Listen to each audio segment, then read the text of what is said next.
Kumusta mga brad? Alam nyo ba marami pa nga pong motor si Yamaha na hanggang ngayon hindi pa nila dinadala sa Pilipinas? Yes po, katulad na nga lang po sa kanilang Yamaha Cygnus series. Yan nga po yung motor na yan, ang dami na po sa Taiwan yan. Meron na silang Yamaha Cygnus X, Cygnus Gripus, at marami pang iba. At ngayon nga po ang pinakabagong labas nila, itong Yamaha Cygnus XR. At itong motor nga po na to ay merong dalawang variant, Cygnus XR at ang Cygnus XRDX. At hindi lang yan, meron din po silang 125cc at 155cc.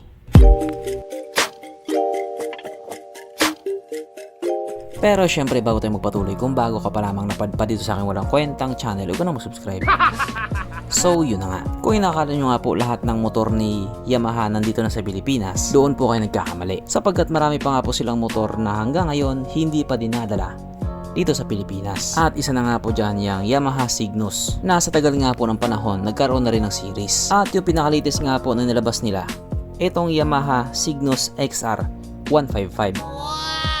Yung itsura niya, medyo kakaiba din talaga. Pwede natin siyang ikumpara sa Yamaha Aerox 155 kasi nga halos magkapares lang naman sila ng makina. Ang pinagkaiba lang nilang dalawa, eto may gulay board na malapad, sa Aerox naman medyo alanganin. Pero kung sa itsura lang din naman, pares na naman silang pogi. At kay Rusi yung dating. Kung titignan nga po natin siya kapag naka side view, napakaangas talaga. 155cc na may gulay board. Kapag nakaharap naman siya yung mata niya, I mean yung headlight niya, parang mata ni Deadpool, na okay din naman. Pogi din naman. At dahil dyan, pag-usapan na lamang natin kung bang meron sa motor na ito at kung gaano nga ba talaga siya kaganda. So ito nga po ang Yamaha Cygnus XR155 na mayroong 155 cubic centimeter engine displacement, 4-stroke single cylinder, single overhead come with 4 valves, fuel injected, at ito po ay naka-liquid cooled.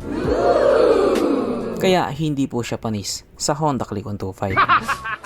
Pagdating nga po sa kanyang power, unfortunately, hindi po nila sinabi. Sikreto para bibo. Pero dahil nga po, pares lang naman sila ng makina ng Aerox, hindi na rin siguro nagkakalayo yung horsepower at torque nilang dalawa. At kung sino yung mas mabilis, di po natin alam. Ang kanyang tangke ay kaya magkarga ng 6.1 liters fuel tank capacity. At wala din po tayong idea pagdating sa kanyang fuel consumption. Ang sukat ng kanyang gulong 110/70/12 sa harap at 130/70/12 naman sa likuran. Syempre paras na nga po itong naka-tubeless. Pagdating naman po sa kanyang braking system, ito po ay naka-disc brake sa harap at disc brake din po sa likuran.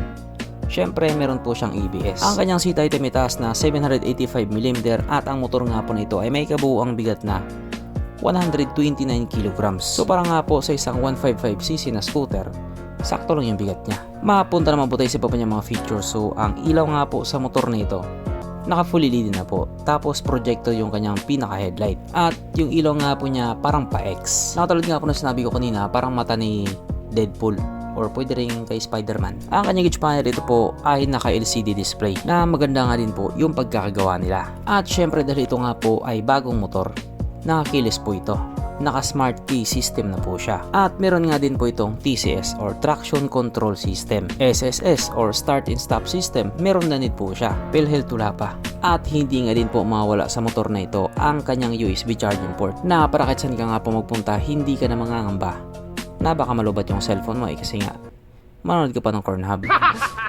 At katulad nga din po sa ibang mga motor, yung kanya nga pong gas tank cap nakapwesto na po sa may harapan. At alam naman natin na kapag ganyan, malaki yung kanyang underseat compartment na gamit nga po pag marami kang gamit.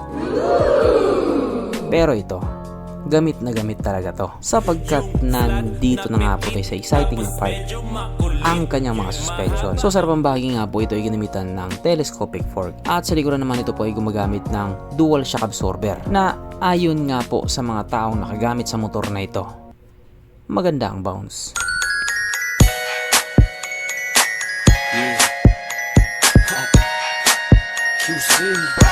Syempre, meron pang isa.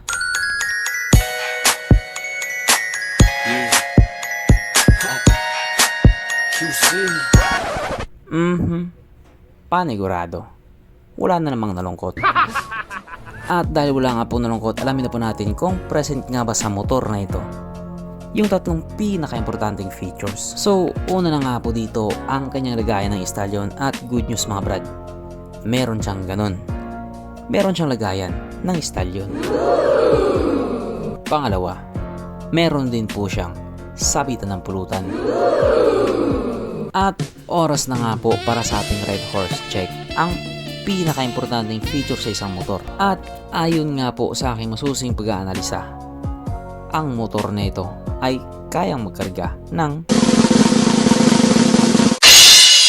2 kahong Red Horse at kasya pa 1 kahon sa kanyang underseat compartment.